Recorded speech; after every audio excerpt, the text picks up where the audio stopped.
Happy Cade-Made holidays! In this video I'll be making 8 simple wreaths and sharing some tips and inspirations to create a beautiful homemade holiday season this year. Whether you've bought it new or you got it at the thrift store or you're pulling it out of your Christmas closet, every wreath needs to be fluffed upon arrival. It's the first fluffing of what will be many during the journey. Now this first wreath is a more classic faux evergreen wreath and a balance of berry sprays and some pine cones, and I thought I'd just keep this one simple, mainly demonstrating keeping things balanced, creating a circular motion with what you're creating on your wreath. If I'm at the thrift store and it's like July, I'll buy a wreath if it has a good collection of sprays on it, and then I'll take it home and I'll dismantle it or just throw it in the Christmas closet until now and recreate it into something new and a little bit more inspired. I love a traditional wreath, and this could go on a front door. This could basically go anywhere. It's great. And you could add ribbon to this or a bow or anything, and it would zhuzh it up as well if you like that kind of thing. These twisted grapevine wreaths are some of the best forms to work with because they're applicable to all times of year. And I'm using this lamb's ear garland and cutting little pieces off of it to put into the grapevine wreath and just creating a balanced circular motion, and then adding in a little bit of this other garland that I got, which is just kind of a fresh green. I like a little bit of freshness in the fall, and especially in addition to more harvest season things. Love a faux magnolia leaf. They're some of the best faux out there, but you can get just dry magnolia branches and they also look really beautiful. I also put a spray from one of our grasses that the fronds had come up on, and I think it looks really, really nice. I kind of worked it both directions, and then as I put on those hydrangea flowers and then adding the additional frond, I thought it would work better in that motion going upward and having that bottom part set. To me, this is a great example of combining faux and natural elements to make a lovely statement. This plant I harvested from our garden is called Lunaria annua, and when dried, its stems and seed pods lose their green color to create a off-white and paper-light stem. And when you remove the outer layers of the seed pod, it exposes an even lighter and slightly iridescent coin-like shape, which is just beautiful to work with. And after painting this wire wreath frame white, I was able to start applying the Lunaria onto the frame with the hot glue gun. And because that frame was painted white, the form itself was interesting enough. I didn't mind leaving a little bit of that exposed behind the natural element.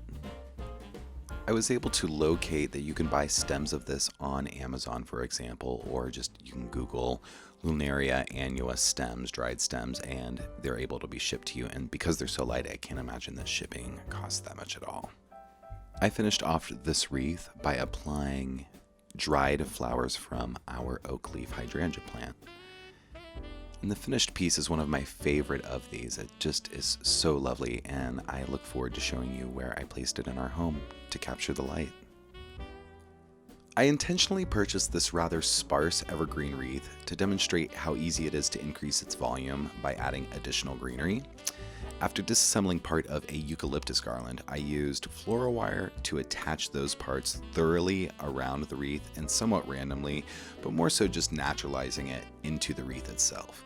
I also used this other tropical leaf, I have no idea what it is, or garland, to add a varied texture and give it a little bit more dimension. There is quite a bit of twisting, adding more, fluffing, adjusting, but this wreath looks pretty cool, and it can be changed up seasonally by adding different elements per season. And so for this holiday season, I finished it off with these fresh little cute Thai peppers from our final harvest from the garden. I found these gold foiled paper leaves for pennies in a discount bin at the craft store a couple of years ago, and I never really could figure out what to do with them. They had a wire on the end, so it was super easy to attach them to the wire wreath frame, working from the outside parameter inward towards the center. And the pieces were a bit wily as I attached them, so I wanted to fully attach them around the frame using the hot glue gun. And I also wanted to make sure that while I was attaching those parts, I was giving it a natural patterning rather than anything uniform. And I didn't want any part of this frame exposed when it was finished, so I made sure to cover each noticeable gap, and also adding some wispy leaves coming off of the outside parameter and also around kind of the center, making it look a little bit more naturalized and random. And I did see that the Sorry Girls did a similar Anthropologie dupe of this on their latest holiday episode, which I will link in my description because they fully created the leaves themselves and even gold foiled them, which looked pretty cool to me. And I love the Romanesque vibe of this wreath. It's a really piece of decor. I think it can be used at different times of the year, and it is a little bright in this video because I took this outside, but it reflects what's happening in a room. So if you have a bit of a darker space, it will be a little bit more saturated and it's not as yellow as it may appear here. Using this metal garden ring, I started this wreath off by attaching this lamb's ear garden with the glue gun as forward facing as possible around the ring.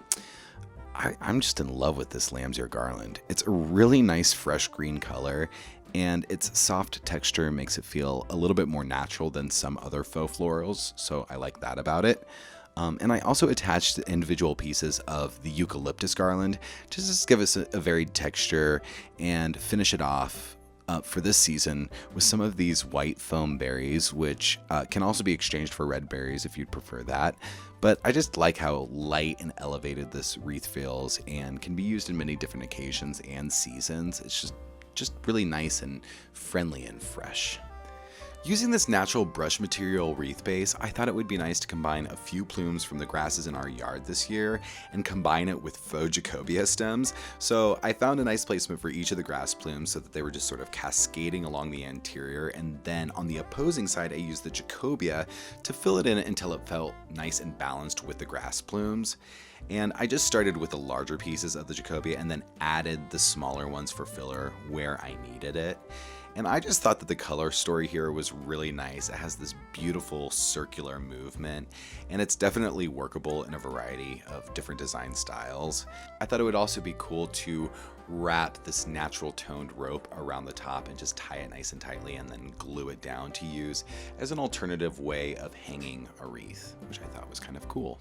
I really like seasonal decor that doesn't necessarily have a season. It can kind of work any time of year.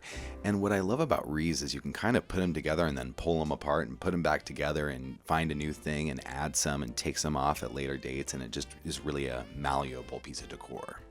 For the final wreath in this video, I spray painted a grapevine wreath with white spray paint and simply used my small leftover little evergreen pieces to make a simple green nest in the bottom portion of the wreath. And then I finished it off for the moment with a little pine cone as a little Christmassy kitsch little wreath moment. I think I need to find a Santa for this or something. Anyways, this is my first video for the Christmas holiday season, and I look forward to sharing with you my Christmas holiday decorating journey in upcoming uploads. If you haven't already, please subscribe to K-Made and like this video because it helps me out a lot. Thank you so much, subscribers. You're amazing. Please leave me a comment if you'd like. I will reply to comments. Have a wonderful day and happy holiday decorating.